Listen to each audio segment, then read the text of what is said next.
السلام علیکم ورحمۃ اللہ وبرکاتہ۔ سورۃ الاحزاب آیت نمبر 1 سے 8 تک۔ اعوذ باللہ من الشیطان الرجیم، بسم اللہ الرحمن الرحیم۔ یا ایہا النبی اتق اللہ ولا تطع الكافرین والمنافقین ان اللہ کان علیما حکیما۔ یا ایہا النبی اتق اللہ ولا تطع الكافرین والمنافقین ان اللہ کان علیما حکیما۔ واتبع ما یوحی الیک من ربک ان اللہ کان بما تعملون خبیرا۔ واتبع ما یوحی الیک من ربک ان اللہ کان بما تعملون خبیرا۔ وتوکل علی اللہ وکفی باللہ وکیلا۔ وتوکل علی اللہ وکفی باللہ وکیلا۔ ما جعل اللہ لرجل من قلبین فی جوفہ وما جعل ازواجکم اللائی تظاہرون منہن امہاتکم وما جعل ادعیاءکم ابناءکم ذالکم قولکم بافواہکم واللہ یقول الحق وہو یہدی السبیل۔ ما جعل اللہ لرجل من قلبین فی جوفہ وما جعل ازواجکم اللائی تظاہرون منہن امہاتکم وما جعل ادعیاءکم ابناءکم ذالکم قولکم بافواہکم واللہ یقول الحق وہو یہدی السبیل۔ ادعوہم لآبائہم هو اقسط عند اللہ فإن لم تعلموا آباءهم فإخوانكم في الدين ومواليكم وليس عليكم جناح فيما أخطأتم به ولكن ما تعمدت قلوبكم وكان الله غفورا رحيما۔ ادعوهم لآبائهم هو أقسط عند الله فإن لم تعلموا آباءهم فإخوانكم في الدين ومواليكم وليس عليكم جناح فيما أخطأتم به ولكن ما تعمدت قلوبكم وكان الله غفورا رحيما۔ النبي أولى بالمؤمنين من أنفسهم وأزواجه أمهاتهم وأولو الأرحام بعضهم أولى ببعض في كتاب الله من المؤمنين والمهاجرين إلا أن تفعلوا إلى أوليائكم معروفا كان ذلك في الكتاب مسطورا. النبي أولى بالمؤمنين من أنفسهم وأزواجه أمهاتهم وأولو الأرحام بعضهم أولى ببعض في كتاب الله من المؤمنين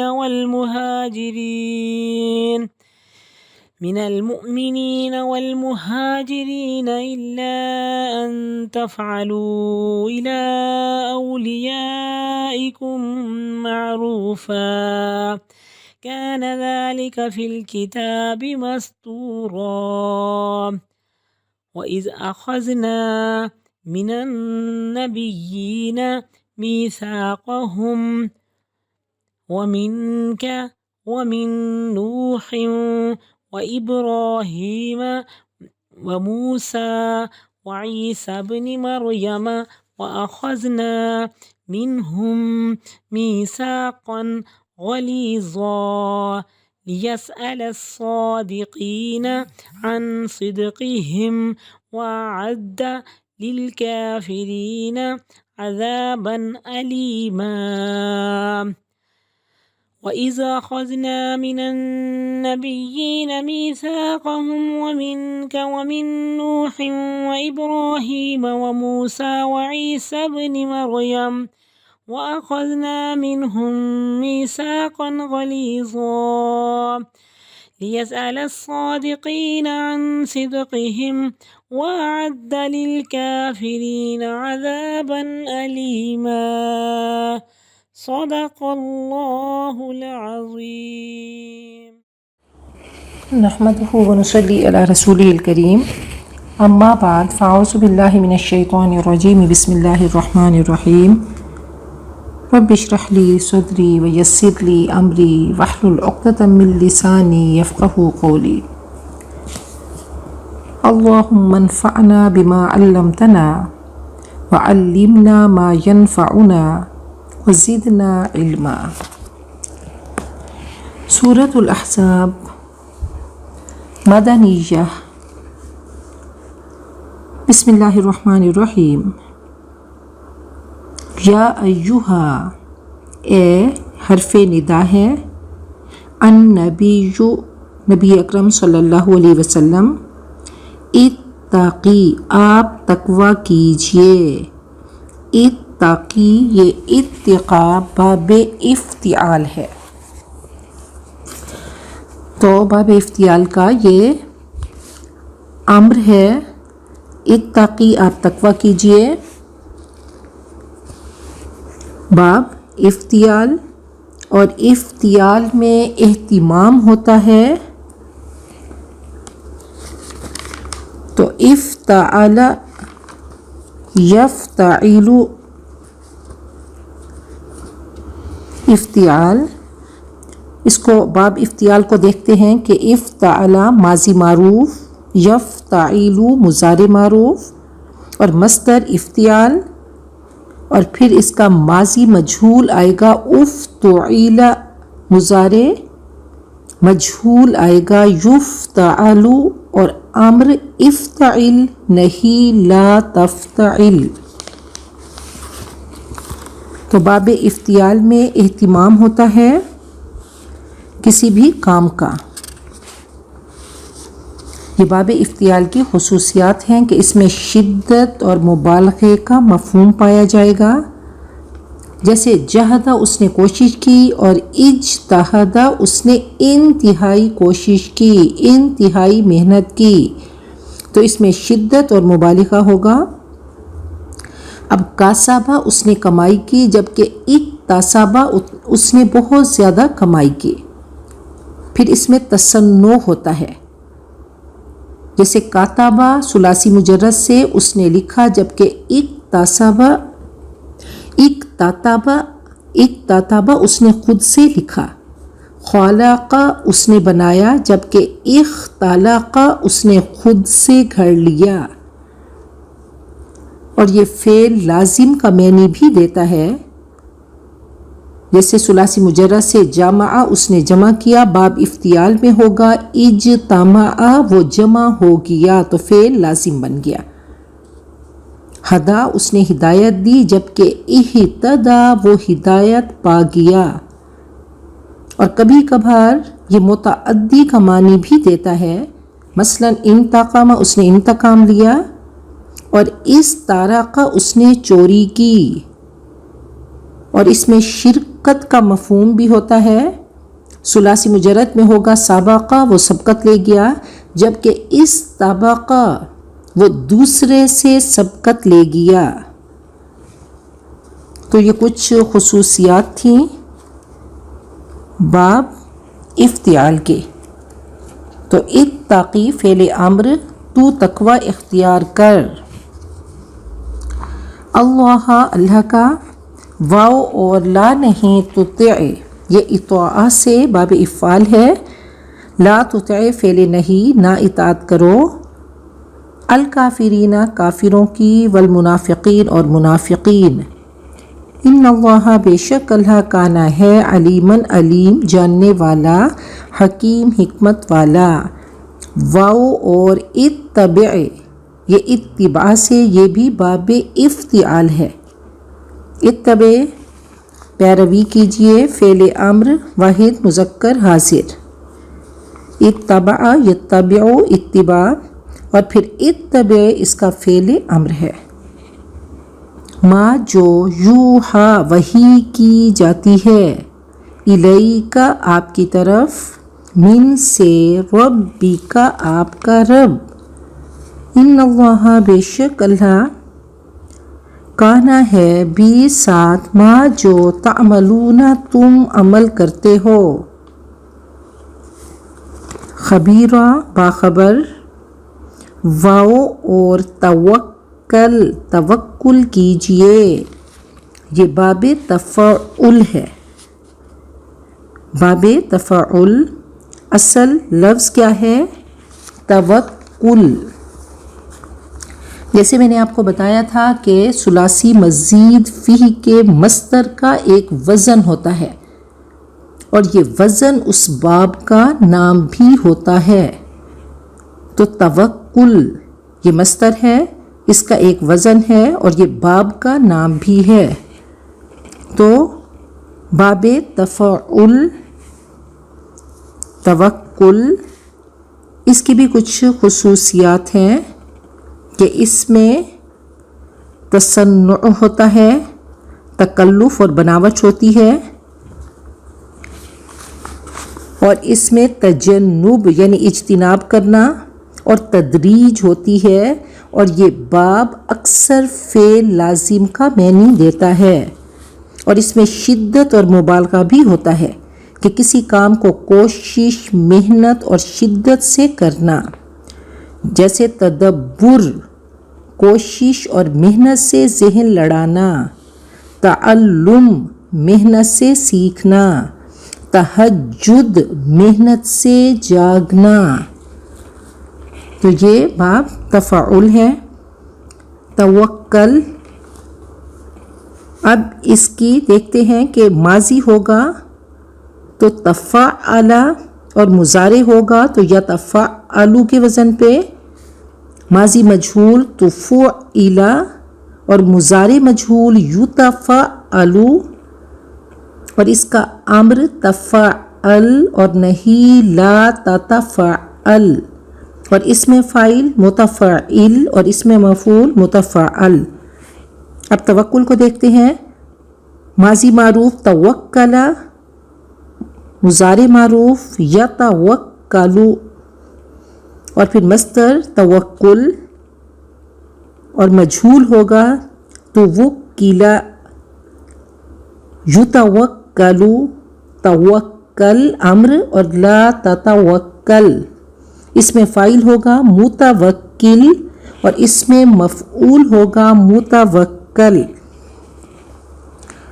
تو فعل امر توکل کیجئے اللہ اللہ پر، واو اور کفا کافی ہے، بی ساتھ اللہ وکیلا کارساز، وکیل کہتے ہیں کوئی کام کسی کو سونپنا یا اس کے سپرد کرنا۔ ماں نہیں، جعلا بنایا اللہ نے، لی واسطے، رجل آدمی شخص، من سے، قلبین دو دل، فی میں، جوفہ، جوف کہتے ہیں اندرونی حصہ، جوف خالی جگہ کو کہتے ہیں، سینے کا اندرونی حصہ، چیسٹ کیویٹی اس سے مراد ہے، جوف اندرونی حصہ ہی اس کا، واو اور ماں نہیں، جعلا بنایا، ازواجکم تمہاری بیویوں کو، اللائی وہ جو، یہ اللتی کی جمع ہے، اللتی کی جمع اللائی، تظاہرون تم ظہار کرتے ہو، یہ باب مفاعلہ ہے، مفاعلہ، اور میں نے بتایا تھا کہ مفاعلہ کے دو وزن ہیں، مفاعلہ اور فعال، تو اس کا مصدر مفاعلہ یعنی مظاہرہ بھی ہوگا اور ظہار بھی ہوگا، تو اس کا ماضی آئے گا فاعل، مضارع معروف یفاعل، پھر مصدر اس کا مفاعلہ یا فعال، پھر ماضی مجہول فوعل اور مضارع مجہول یفاعل، اور امر فاعل نہیں لا تفاعل۔ اب اس کو دیکھتے ہیں، ماضی ظاہرہ اور مضارع معروف یظاہرو، مظاہرہ اور ظہار، اس کا مصدر ہوگا ظوہر یظاہرو، یہ مجہول ہو گئے، اور ظاہر لا تظاہر امر اور نہیں، اور اس میں فاعل مظاہر اور اس میں مفعول مظاہر، تظاہرون جمع مذکر حاضر، فعل مضارع معروف تم ظہار کرتے ہو، منہن ان میں سے، اچھا باب مفاعلہ کی خصوصیات میں مشارکہ ہے، یعنی اس باب میں اشتراک ہوتا ہے، ایک ہی کام میں ایک سے زائد اشخاص کے شامل ہونے کا مفہوم پایا جاتا ہے، قتل ثلاثی مجرد سے ہوگا تو اس نے قتل کیا، جبکہ قاتل مفاعلہ، قاتل یقاتل مقاتلہ، اس نے دوسرے کے ساتھ لڑائی کی تو مشارکت ہو گئی، ایک دوسرے کے ساتھ لڑائی کرنا، ایسے حاربہ اس نے جنگ کی، جبکہ حارب مفاعلہ وہ دوسرے کے ساتھ لڑا۔ اس باب کی یہ اہم خصوصیت ہے، لیکن جب اس کی نسبت اللہ تعالیٰ کی طرف ہو تو وہاں اشتراک کا مطلب نہیں لیا جائے گا، جیسے قاتلہم اللہ، مار ہوئی ان پر اللہ کی، حاسبناہم، حاسب یحاسب، حاسبنا ہم نے حساب لیا ان کا، تو پھر اس میں مشارکت نہیں ہوگی جب اللہ تعالیٰ کی طرف اس کی نسبت ہوگی۔ اس باب میں مشارکہ ہوتا ہے اور مقابلہ، جیسے سابقہ وہ آگے بڑھا، جبکہ سابقہ اس نے دوسرے سے آگے بڑھنے میں مقابلہ کیا، سارع ثلاثی مجرد اس نے جلدی کی، جبکہ سارع اس نے دوسرے سے جلدی کرنے میں مقابلہ کیا۔ اور تیسرا اس میں مبالغہ ہوتا ہے، مبالغہ اور شدت کا مفہوم پایا جاتا ہے، جیسے نافق اس نے زبردست منافقت کی، بارک اس نے بہت برکت عطا کی، اور اس میں متعدی کا معنی بھی پایا جاتا ہے، جیسے بعودہ ثلاثی مجرد وہ دور ہوا، لیکن باعد یہ باب مفاعلہ سے تو اس نے دور کیا، یہ متعدی ہو گیا۔ پھر فعل لازم، کبھی کبھی یہ باب فعل لازم کا معنی بھی دیتا ہے، جیسے سافر ثلاثی مجرد اس نے سفر کیا، اور سافر باب مفاعلہ اس نے سفر کیا، تو یہ فعل لازم ہو گیا۔ تو ہر باب کی کچھ خصوصیات ہیں، تو یہ باب مفاعلہ کی خصوصیات تھیں۔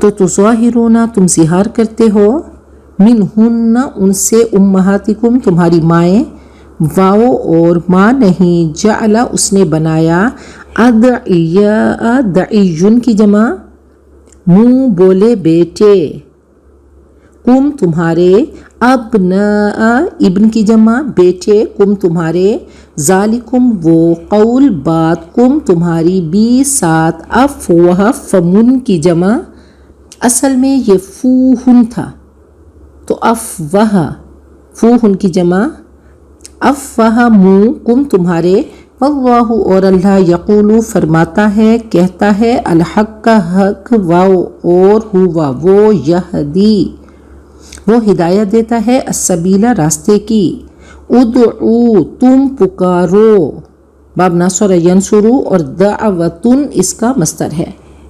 جیسے میں نے آپ کو بتایا کہ ثلاثی مجرد میں فعل سے مصدر بنانے کا کوئی قاعدہ نہیں، اب اس کا مصدر دعوتن ہے، کوئی اس کا مقررہ وزن نہیں، یہ سن کر یا ڈکشنری میں دیکھ کر ہم اس کا مصدر معلوم کر سکتے ہیں، جبکہ مزید فی کے مصدر کا ایک مقرر وزن ہے اور وہی وزن اس باب کا نام بھی ہے۔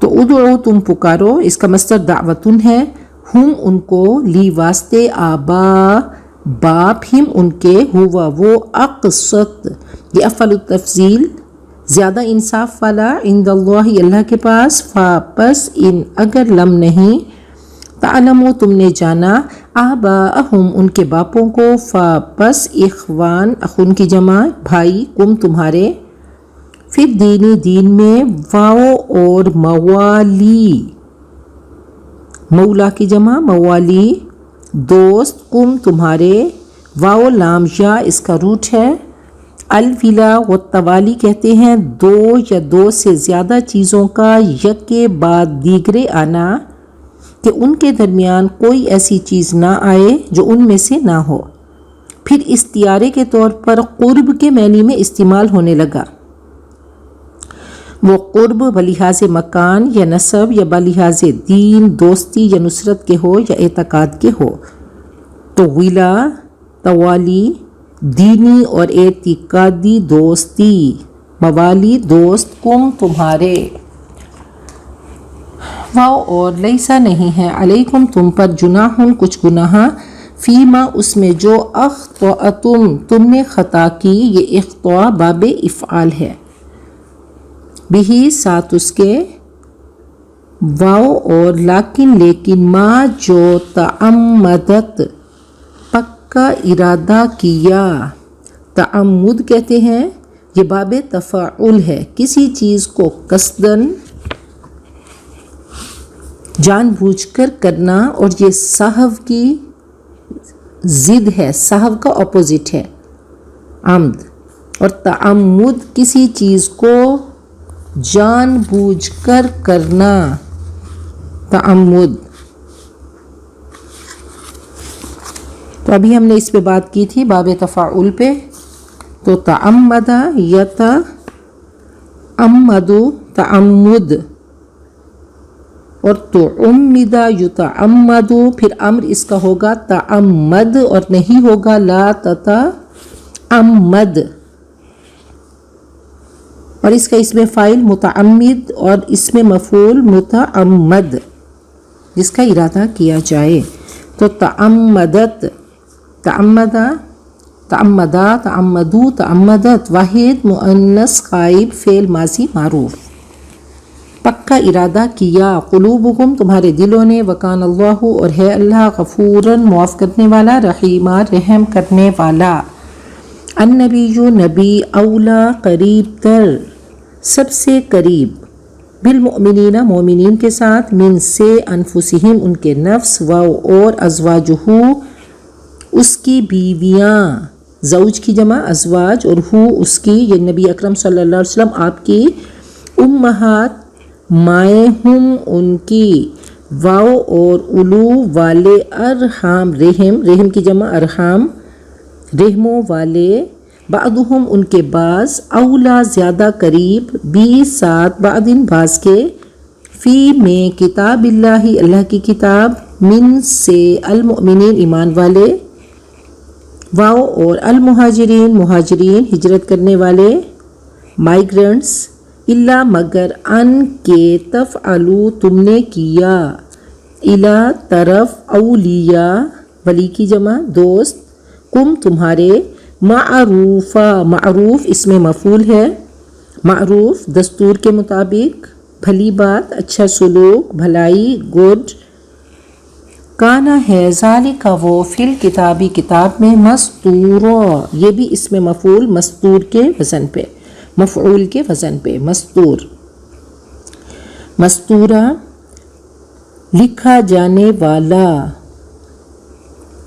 واو اور اس جب اخذنا فعل ماضی معروف جمع متکلم ہم نے لیا، اخذ یاخذ باب ناصر ینصر، من سے النبیین نبی کی جمع، میثاق وعدہ ہوں ان کا، عہد و پیمان ان کا، میثاقہم مضاف مضاف الیہ، واو اور من کا آپ سے، واو اور من سے، نوح نوح، و ابراہیم اور ابراہیم، و موسیٰ اور موسیٰ، و عیسیٰ ابن مریم اور عیسیٰ ابن مریم، واو اور اخذنا ہم نے لیا، منہم ان سے، میثاقاً عہد، غلیظاً پختہ، تو میثاقاً غلیظہ مرکب توصیفی، لی تاکہ یس سالا وہ پوچھے، یس آلو تھا، لی لام کئی نے مضارع کے آخر میں زبر دے دی، تاکہ وہ پوچھے، الصادقین صادق کی جمع صادقین سچ بولنے والے، ان سے صدقہم ان کا سچ، واو اور اعد اس نے تیار کیا، عدن شمار کرنا، اعداد کہتے ہیں کسی چیز کا اس طرح تیار کرنا کہ وہ شمار کی جا سکے، یہ باب افعال ہے، اعد اس نے تیار کیا، اعداد باب افعال، للکافرین کافروں کے لیے، عذاباً عذاب، علیما دردناک، تو عذاباً علیما موصوف اور صفت یعنی مرکب توصیفی ہیں۔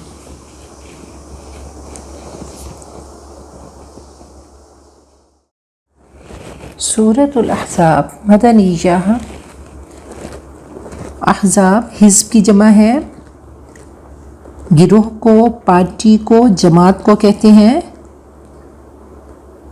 اس میں غزوہ احزاب کی، جس کو غزوہ خندق بھی کہا جاتا ہے، اس کی بات ہوگی، اور قرآن پاک کیا ہے، نبی اکرم صلی اللہ علیہ وسلم کی سیرت مطہرہ ہے۔ بسم اللہ الرحمن الرحیم، یا ایہا النبی، اے نبی، قرآن پاک کا ایک ایک لفظ اللہ تعالیٰ نے اس کو ہیرے کی طرح جڑ دیا۔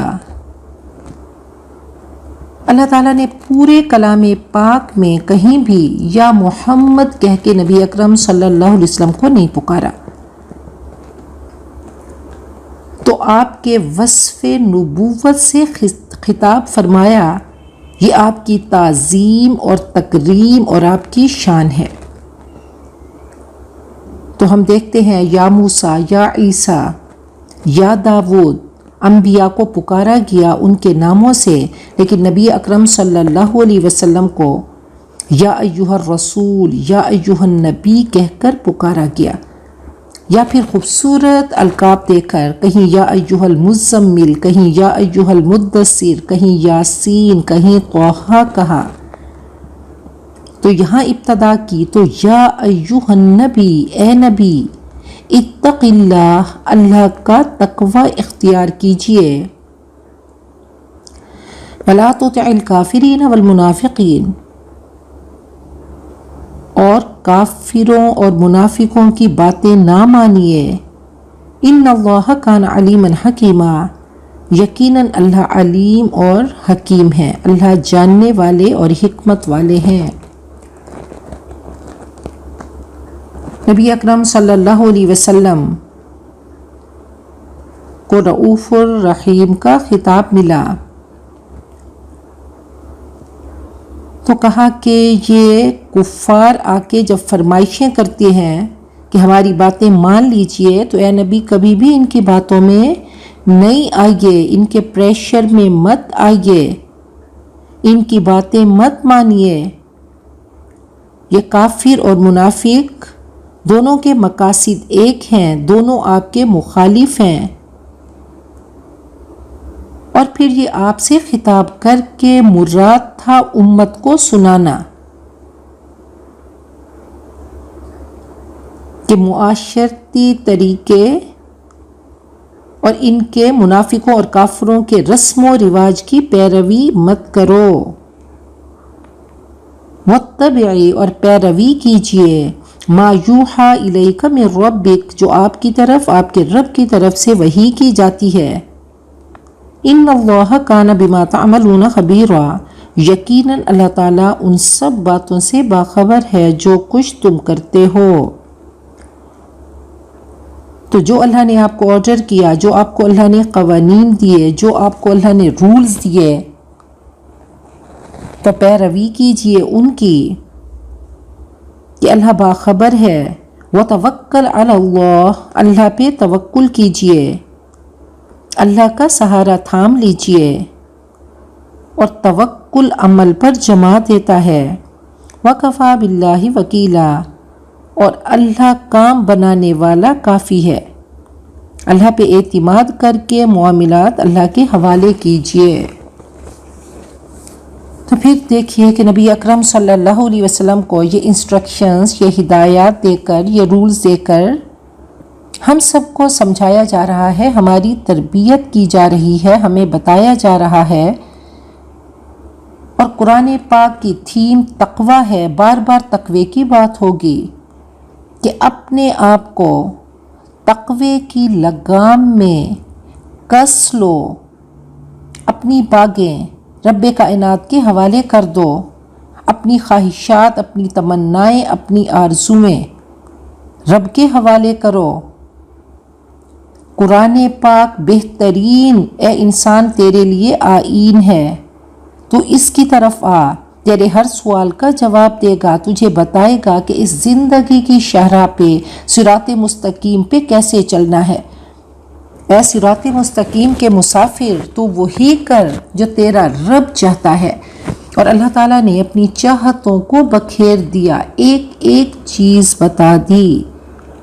علامہ اقبال فرماتے ہیں، کیوں ساز کے پردے میں مستور ہو لے تیری، تو نغمہ رنگی ہے ہر گوش پہ اریاں ہو، اے رہ رو فرزانہ رستے میں اگر تیرے، گلشن ہے تو شبنم ہو، صحرا ہے تو طوفاں ہو۔ جیسے صحابہ کرام نے کر کے دکھایا کہ ہر گوش پہ اریاں ہو، کلام پاک پڑھا اور لوگوں کی زندگی، ان کی دنیا بدل دی، اور کہا کہ اے عقل مند مسافر، اگر تیرے راستے میں گلشن ہے، باغ ہے، تو شبنم بن جا، یعنی اذلۃ علی المؤمنین، مومنین کے لیے نرم ہو جا، اور صحرا ہے تو طوفان ہو، اذلۃ علی الکافرین، اگر کوئی کافر بن کر تیرے مقابلے میں آئے تو تو میدان جنگ میں ڈٹ جا اور طوفان بن جا۔ تو یہ خوبصورت قوانین دیے گئے اور کہا کہ اللہ کام بنانے والا کافی ہے۔ تو یہ غزوہ احزاب کی بات ہو رہی ہے۔ 12 یا 15,000 تعداد کفار کی تھی اور مسلمان صرف 3,000 تھے۔ سخت سردی تھی اور پھر مسلمانوں کو عظیم فتح اور کامیابی ملی۔ بنی نذیر اور ابو وائل کے 20 لوگ مکہ پہنچے، قریشیوں کو جنگ پر آمادہ کیا، پھر غطفان کے پاس گئے، ان کے سردار عیینہ بن حصن کو لالچ دیا کہ ہم خیبر کی نصف کھجور دیں گے، تم جنگ کرنے آؤ۔ تو یہ سب جنگ کرنے کے لیے نکلے، اور پھر حضرت سلمان فارسی کے مشورے سے خندق کھودی گئی، اور لمبائی خندق کی 3.5 میل تھی۔ آپ نے 10 آدمیوں کی جماعت بنائی، اور پھر آپ نے حضرت سلمان کے بارے میں فرمایا کہ سلمان منا اہل البیت، سلمان ہمارے اہل بیت میں سے ہے۔ تو سخت سخت اور چکنے پتھر کی ایک بڑی چٹان آئی، صحابہ کرام پریشان ہو گئے، وہ کسی سے نہیں ٹوٹ رہی تھی۔ نبی اکرم صلی اللہ علیہ وسلم نے کدال کو پکڑ کر اس پہ ضرب لگائی تو تہائی چٹان کٹ گئی۔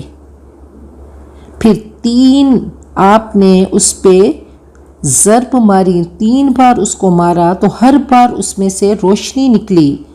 آپ ہر بار کہتے کہ تمت کلمۃ ربک صدقا وعدلا۔ پہلی بار پہلی ضرب پہ آپ نے کہا کہ مجھے کسرا کے محلات نظر آئے، پھر یمن کے بارے میں کہا، اور پھر کہا قیصر کے محلات میں نے دیکھے کہ یہ سب فتح ہوں گے اور یہ مسلمانوں کے قبضے میں ہوں گے۔ 6 دن میں خندق مکمل ہوئی، مدینہ کے باہر یہ خندق کھودی گئی۔ اس دوران نبی اکرم صلی اللہ علیہ وسلم بھی خندق کھودنے والوں میں شامل تھے۔ حضرت جابر نے جب دیکھا کہ نبی اکرم صلی اللہ علیہ وسلم نے کئی دنوں سے کچھ نہیں کھایا، صحابہ آئے اور آ کر دکھایا کہ ان کے پیٹ پہ ایک ایک پتھر بندھا ہوا تھا، تو آپ نے کپڑا ہٹایا اور کہا کہ میرے پیٹ پہ 2 پتھر بندھے ہیں۔ حضرت جابر کو جب پتہ چلا تو انہوں نے دعوت کا اہتمام کیا۔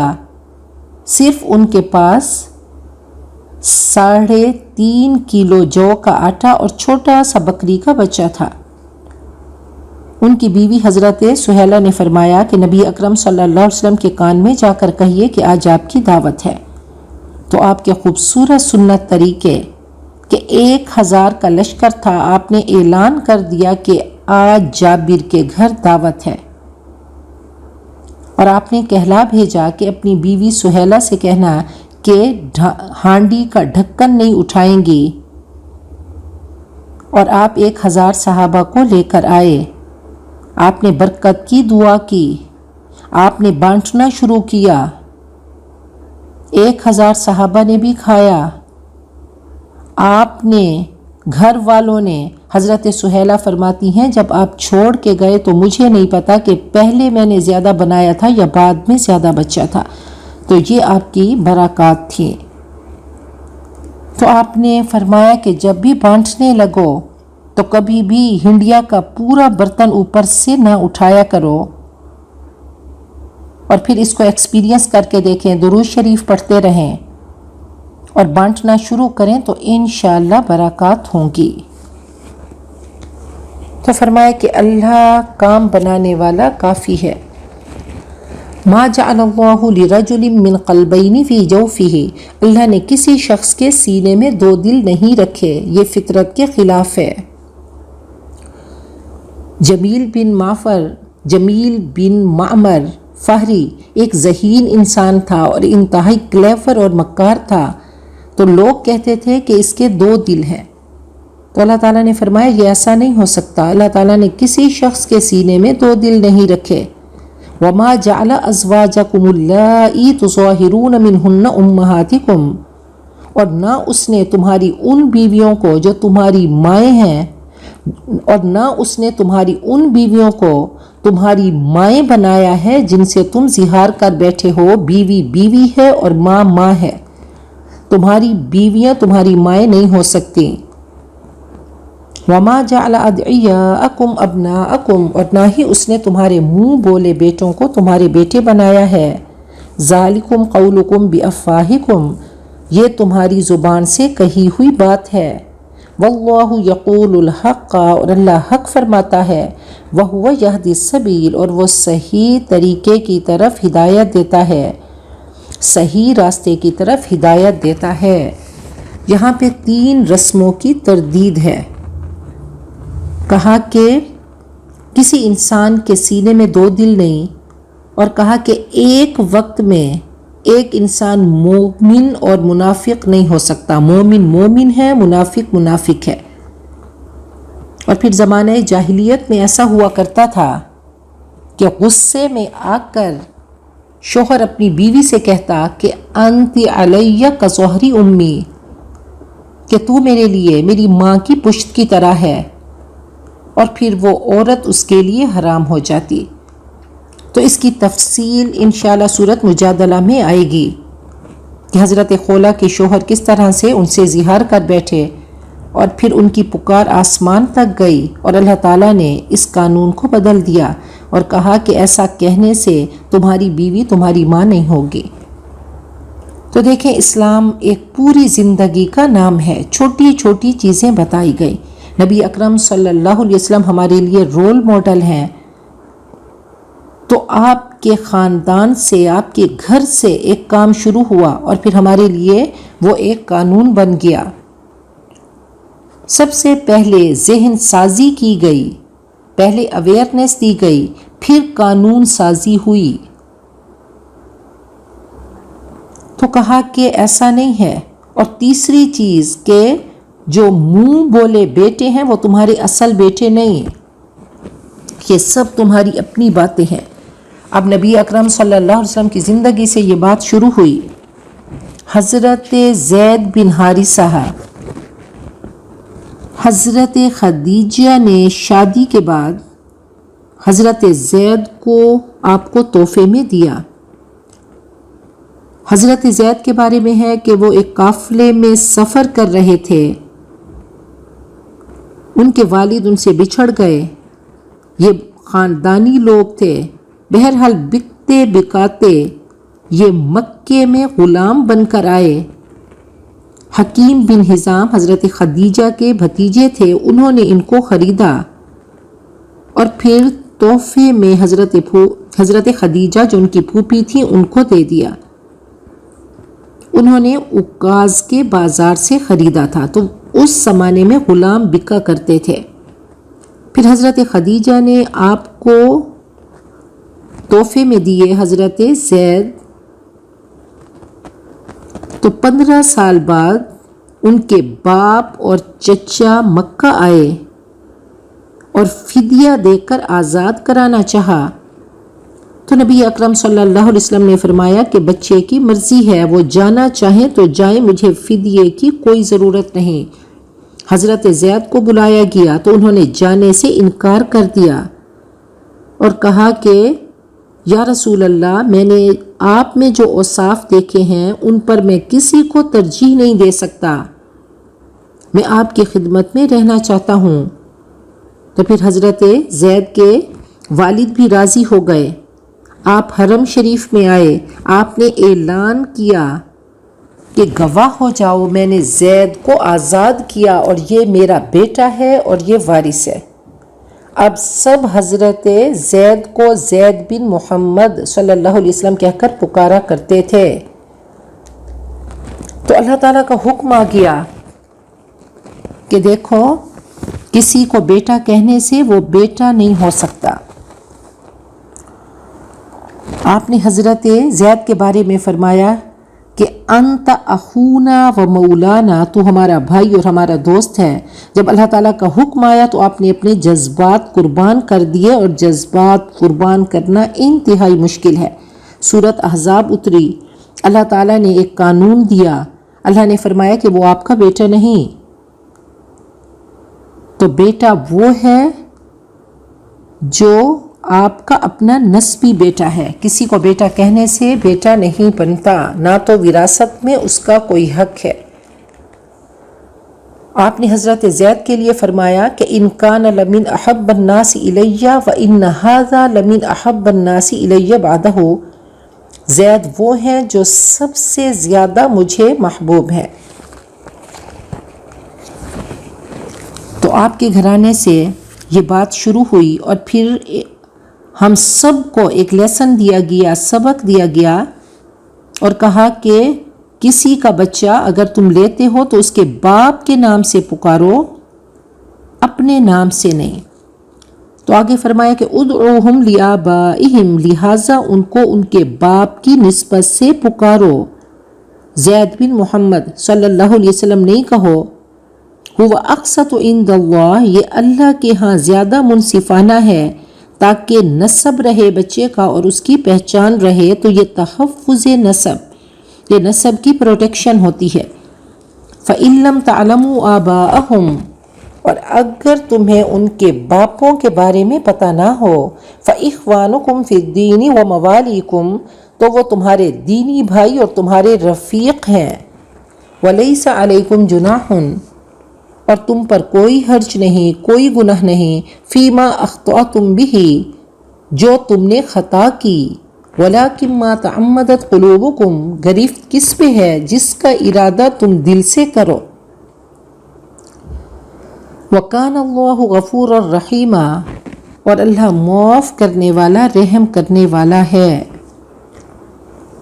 النَّبِيُّ أَوْلَى بِالْمُؤْمِنِينَ مِنْ أَنفُسِهِمْ وَأَزْوَاجُهُ أُمَّهَاتُهُمْ یقیناً آپ کا حق مومنوں پر خود ان کی جانوں سے بھی زیادہ ہے، اور آپ کی ازواج، آپ کی بیویاں ان کی روحانی مائیں ہیں. وَأُولُو الْأَرْحَامِ اور رحمی رشتہ رکھنے والے بَعْضُهُمْ أَوْلَى بِبَعْضٍ فِي کتاب اللہ ایک دوسرے سے میراث کا زیادہ تعلق رکھتے ہیں اللہ کی کتاب میں، حکم شرعی میں، اللہ کی کتاب کے مطابق. من المؤمنین ایمان والوں میں سے، والمہاجرین اور مہاجرین میں سے، الا ان تفعلوا الی اولیائکم معروفا سوائے اس کے کہ تم اپنے دوستوں کے ساتھ کوئی حسن سلوک کرنا چاہو. کان ذالک فی الکتاب مسطورا یہ کتاب میں لکھا ہوا ہے. تو نبی اکرم صلی اللہ علیہ وسلم کے بارے میں کہہ دیا، آپ نے فرمایا کہ لا یؤمن احدکم تم میں سے کوئی مومن ہو ہی نہیں سکتا حتی اکون احب الیہ من والدہ وولدہ والناس اجمعین یہاں تک کہ میں اس کے لیے اس کے والد، اولاد اور تمام لوگوں سے زیادہ محبوب نہ ہو جاؤں.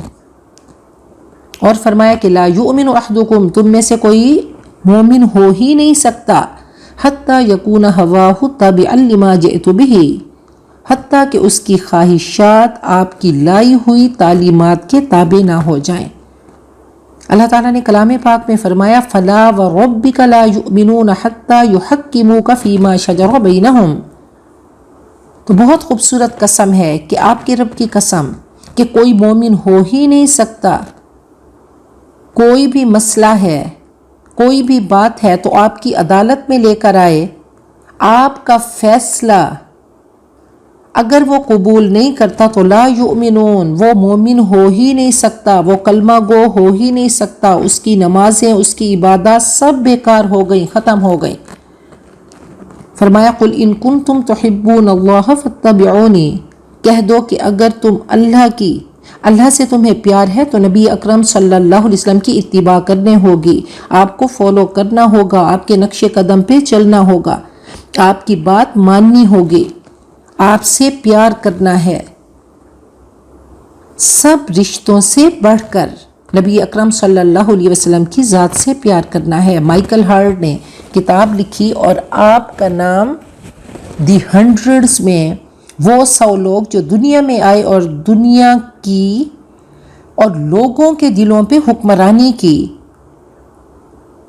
تو ان میں سب سے پہلا نام نبی اکرم صلی اللہ علیہ وسلم کا ہے. وہ کرسچین تھا، وہ عیسائی تھا، تو عیسائی اس سے ناراض ہوئے اور کہنے لگے یہ کیا طریقہ ہے، حضرت عیسیٰ کو پہلے نمبر پر لے کر آتے.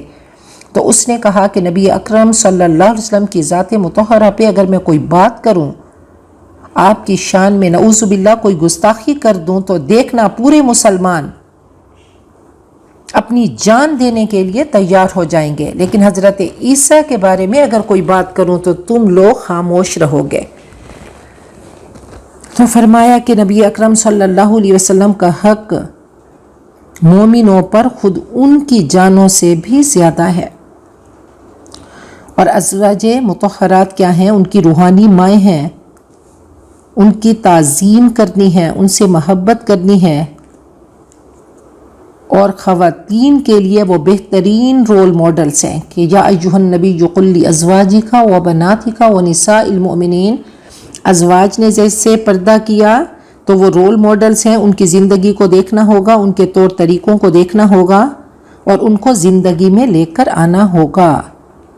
پہلے میراث کی بات ہوئی تو بعد میں وہ قانون دوستوں کا اور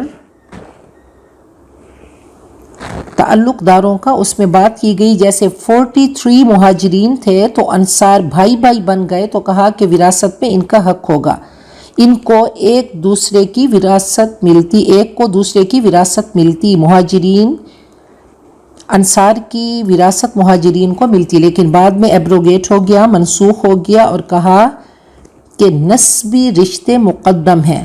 تو اللہ تعالیٰ نے یوصیکم اللہ فی اولادکم، اللہ نے خود ہی ایک قانون بنا کر مسلمانوں کو دے دیا کہ اے مسلمانوں تمہیں کہیں اور جانے کی ضرورت نہیں، اپنے مذہب میں کسی اور چیز کی پیوند کاری کی ضرورت نہیں. میں نے یہ قانون بنایا، تلک حدود اللہ، یہ میری باؤنڈری لائن ہے، یہ میرا آرڈر ہے، یہ حکم ہے، ایسا کرنا ہے. اور پورا ایک قانون دیا کہ بیٹا، بیٹی، شوہر، بیوی، والدین، ان سب کو وراثت میں کیا ملے گا. تو پورا ایک رکوع اللہ تعالیٰ نے اتار دیا اور کہا کہ اس کو مانو گے تو جنت میں جاؤ گے، اگر نہیں مانو گے تو ہمیشہ کی جہنم ہے. تو اللہ تعالیٰ نے سختی سے آرڈر کیا ہے. اور 1/3 اگر کسی بچے کو لیا، اس کا کوئی ولی وارث نہیں تھا تو 1/3 تک اس کو دے سکتے ہو، اس سے زیادہ نہیں دے سکتے، کہ باقی ورثاء کا حق ہے. تو فرمایا کہ یہ سب کچھ کیا ہے قرآن پاک میں لکھا ہوا ہے، اس کو پڑھو اور اس پہ عمل کرو. وَإِذْ أَخَذْنَا مِنَ النَّبِيِّينَ مِيثَاقَهُمْ، اور اے نبی یاد رکھو جب ہم نے انبیاء سے وعدہ لیا، عہد و پیمان لیا، وَمِن کا اور آپ سے، وَمِن نوح حضرت نوح سے، وَإِبْرَاهِيمَ وَمُوسَى وَعِيسَى ابن مریم حضرت ابراہیم، موسیٰ اور عیسیٰ ابن مریم سے، وَأَخَذْنَا مِنْهُمْ مِيثَاقًا غَلِيظًا، اور ہم نے ان سے پختہ عہد لیا. اب دیکھیں کہ اللہ تعالیٰ نے ہمیں سب بتا دیا. 7 بار یہ کہانی سنائی حضرت آدم کی اور ابلیس کی کہ کائنات کا نظام چل رہا تھا کہ اللہ تعالیٰ نے ایک فیصلہ کیا. اللہ فرماتے ہیں کنت کنزا مخفیا، میں چھپا ہوا خزانہ تھا، میں نے چاہا کہ مجھے چاہا جائے، پوجا جائے مرضی سے. پوری کائنات کمپلسری مسلم ہے، اللہ تعالیٰ کی عبادت اور اطاعت میں لگی ہے. تو اللہ نے چاہا ایسی مخلوق کو پیدا کروں تو اللہ نے انسان کو پیدا کیا، اس میں خواہشات رکھ دیں، اس میں اللہ نے آرزویں رکھ دیں، اس میں محبتیں رکھ دیں، اور پھر اللہ تعالیٰ نے دنیا کے دو راہے پہ چھوڑ دیا. ایک طرف اللہ کا حکم ہے اور دوسری طرف اس کے نفس کی خواہشات ہیں، پھر اولاد ہے، مال ہے.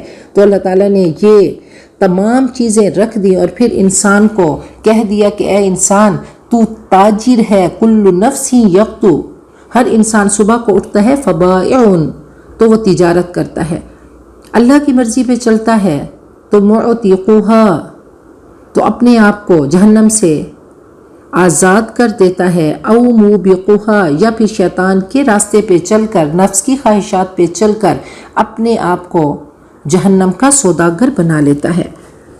تو اللہ تعالیٰ نے جس دن حضرت آدم کا پتلا تیار کیا اسی دن تمام ارواح کو پیدا کیا، اور اللہ نے پوچھا الست بربکم، تو ہم سب نے کہا تھا بلا، کیوں نہیں.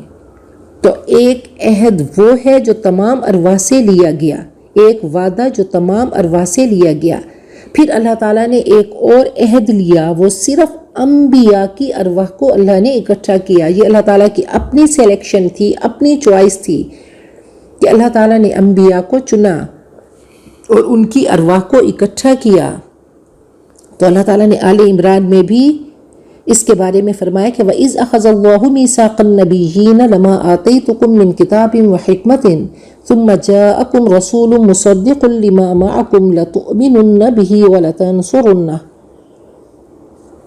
کہ تم ایک دوسرے کی مانو گے اور ایک دوسرے کو سپورٹ کرو گے. کتاب و حکمت، اور سب کا نعرہ ایک ہی ہوگا، اعبدوا اللہ، اللہ کی عبادت کرو. تو اللہ تعالیٰ نے ان سے عہد و پیمان لیے، اور اللہ تعالیٰ نے دیکھیں کہ اس میں ان انبیاء کی تاریخی اہمیت بھی ہے کہ حضرت نوح پہلے آئے، پھر ابراہیم آئے، پھر موسیٰ اور عیسیٰ.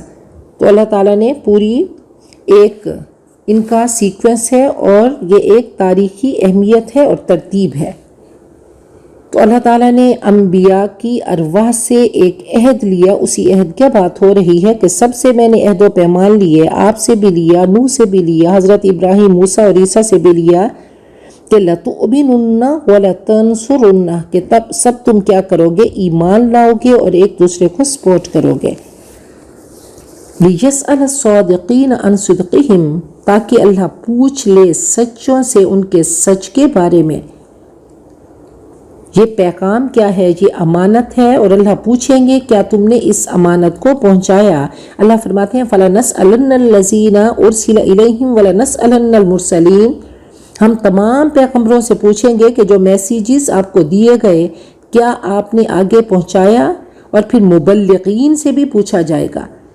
تو یہاں پہ وَالْكَاذِبِينَ عَنْ كِذْبِهِمْ یہ محذوف ہے، یہاں پہ نہیں لکھا گیا کہ سچوں سے سچ کے بارے میں اور جھوٹوں سے ان کے جھوٹ کے بارے میں پوچھا جائے گا۔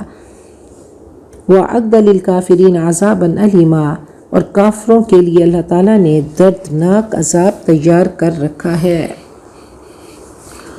اللہ تعالیٰ ہمیں اس عذاب سے محفوظ رکھیں، اللہ اس وائرس سے محفوظ رکھیں، اللہ ہر طرح کی بیماریوں سے، مصیبتوں سے، غموں سے، پریشانیوں سے، تکلیفوں سے اللہ ہمیں، ہماری نسلوں کو، ہمارے بچوں کو، ہمارے رشتہ داروں کو، امت مسلمہ کو محفوظ رکھیں۔ اللہ دنیا آخرت کی کامیابیاں، دنیا آخرت کی عزتیں اللہ تعالیٰ ہم سب کا، ہماری اولاد کا مقدر بنائیں۔ ہمیں اپنے والدین کے لیے اللہ تعالیٰ بہترین صدقہ جاریہ، اور ہماری نسلوں کو اللہ تعالیٰ ہمارے لیے بہترین صدقہ جاریہ بنائے۔ ہم نے کلام پاک کی صدا لگائی تو اللہ فرماتے ہیں صدا لگا کے خیرات لیا کرو، تو ہم نے اللہ صدا لگا دی، اللہ خیرات دینے والا تو ہے، اللہ ہم تو سائل ہیں، اللہ ہم تیرے منگتا ہیں، تیرے در کے فقیر ہیں، اللہ تیری بارگاہ میں بیٹھے ہیں، کشکول لے کر بیٹھے ہیں، اللہ تمنا کرتی ہیں، آرزو کرتی ہیں، اللہ تجھ سے لاڈ کرتی ہیں، اللہ تجھ سے لالچ کرتی ہیں کہ اللہ دنیا آخرت کی نعمتیں اللہ ہماری نسلوں کا، ہمارے بچوں کا، ہمارے قرآنی دوستوں کا، ہمارے رشتہ داروں کا، امت مسلمہ کا مقدر بنا دے، اور اللہ ہر طرح کے دکھوں سے، مصیبتوں سے، غموں سے، پریشانیوں سے، تکلیفوں سے، بیماریوں سے، بے حیائی کی زندگی، بے عزتی کی زندگی، قرضوں مرضوں کی، دکھوں کی زندگی سے، کرب کی زندگی سے اللہ ہم سب کو، ہماری نسلوں کو بچا دے۔ اللہ اس یقین کے ساتھ اللہ ہم اختتام کرتی ہیں کہ اللہ تو ہی ہے جو سنتا ہے، اللہ تو ہی ہے جو قبول کرتا ہے، اللہ تو ہی ہے جو جھولیاں بھرتا ہے۔ اللہ یقیناً تو نے صدا لگوائی کلام پاک کی تو اللہ ایسے نہیں لگوا دی، اللہ تو ہمیں معاف بھی کرے گا، اور تو ہماری جھولیاں بھی بھرے گا، اور ہماری دنیا آخرت اللہ تو بہترین کرے گا انشاءاللہ۔ اللہ تجھ سے یقین ہے، تیرے وعدے سچے ہیں، تیرے نبی کے وعدے سچے ہیں، اللہ تیرا کلام سچا ہے، اللہ تیرے کلام کو پڑھا، اللہ ہمیں بھی آسرا ہوا کہ اللہ تیرا اعلان ہے، تیری صدا ہے کہ اسرفوا علی انفسہم، اے گناہ گار لوگوں، پوری زندگی گناہ کر کے آئے ہو، ایک بار تو کہہ دو یا اللہ کہو گے تو آسمانوں پہ چراغاں ہوگا۔ لا تقنطوا من رحمت اللہ، میری رحمت سے نا امید نہ ہو، اللہ ہم تیری رحمت سے نا امید نہیں۔ اللہ ہم نے مانگا، اللہ ہم سب کو معاف کر دے، اللہ ہم سب کا یہ پڑھنا پڑھانا سننا سنانا قبول کر دے، آمین ثم آمین، وآخر دعوانا ان الحمدللہ۔